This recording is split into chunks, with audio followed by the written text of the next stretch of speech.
Well, we've done it again. We built another modified OG Xbox. I'm going to show you guys how it looks at the top off. This is our 1.0. I have resurfaced the disk drive.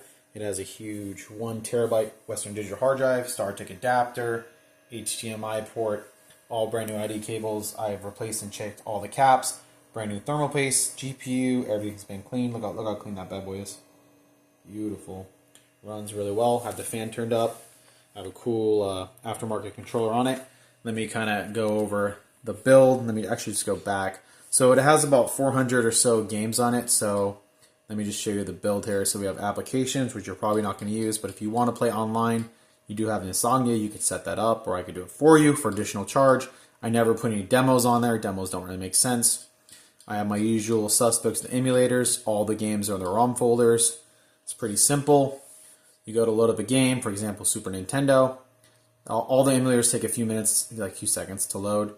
And then you basically, I haven't even set this up yet, but I'll go ahead and configure all of them. So you go to select game where you can configure your stuff. It does a bunch of stuff. So select game, you hit A, and you basically just find the ROM folder. So it says D drive. You hit A on the D drive, and you go to this folder. It says ROM. See how it says highlighted ROMs in the yellow? You press A, and you go to the ROM folder. You see them all showing up. They actually show up here at the bottom. You just select the game you want to play. Pretty easy. So you can select and play any of these Super Nintendo games. Say you want to play Alien 3, you just hit A, and it will then load the game. The emulators don't have box art. The Nintendo 64 has some box art, but the other ones don't. This is basically all the emulators are the same way. All the emulators are in the ROM folder, and it will load the game like so. It's pretty simple. And then when you're done playing, you're going to go to your controller and hit left, right, start and select, and it will boot you back in the menu. I'm going to do that right now while we wait.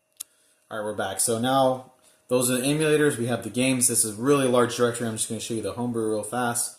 These are the homebrew games I've added. These are just basically Xbox homebrews. You can play them at Lara Croft. I didn't do anything crazy.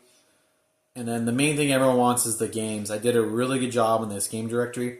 This has 403 or 4 games, something like that, over 400 games.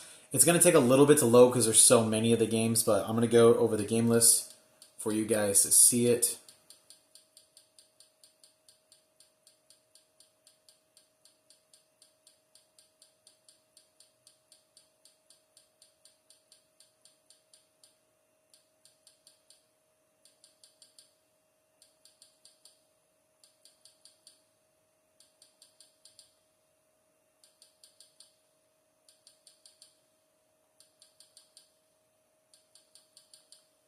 If you notice, I have the artwork on every single game, and every single game is correct. Like I said, this sets me apart from other people. I really do my due diligence on these.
.400 games, and then when you want to play a game, you can either do a fast scroll, you can save them as favorites. This is actually one of my favorite games. Let's say you want to play Ultra Bust a Move, you just go to the controller, you press A, and it will launch the game. And all these games launch from the hard drive, so they're going to launch a lot faster than like a disk-based game.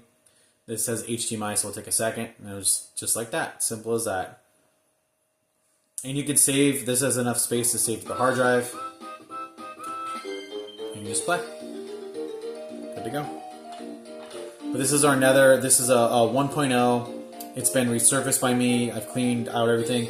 The disk drive works as well. I'm going to demonstrate that for you guys as well. Alright, I haven't mounted the disk drive in yet, but it will be mounted correctly. I'm just kind of showing you guys for demo purposes. Obviously, I'm going to put it back. I need to fix the disk drive. It needs to be mounted correctly so it can close. I don't think it can close. Anyway, so you put the disk in, and then the disk drive is working. You'll hear it spin up. And I set it to automatically launch a game. So if you come across this, also will play burn games, it will play DVDs, and it will play games off the disk drive, which is really cool. And see, it's going to launch the Turok game I just put in there.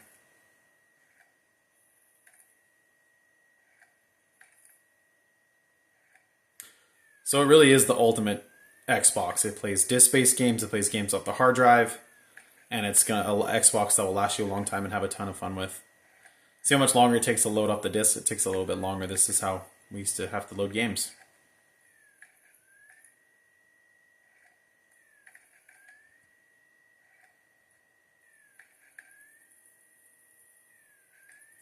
It's still loading. I'm going to wait for it to load. It did load, don't worry. It just, like I said, the CD games take a little longer to load.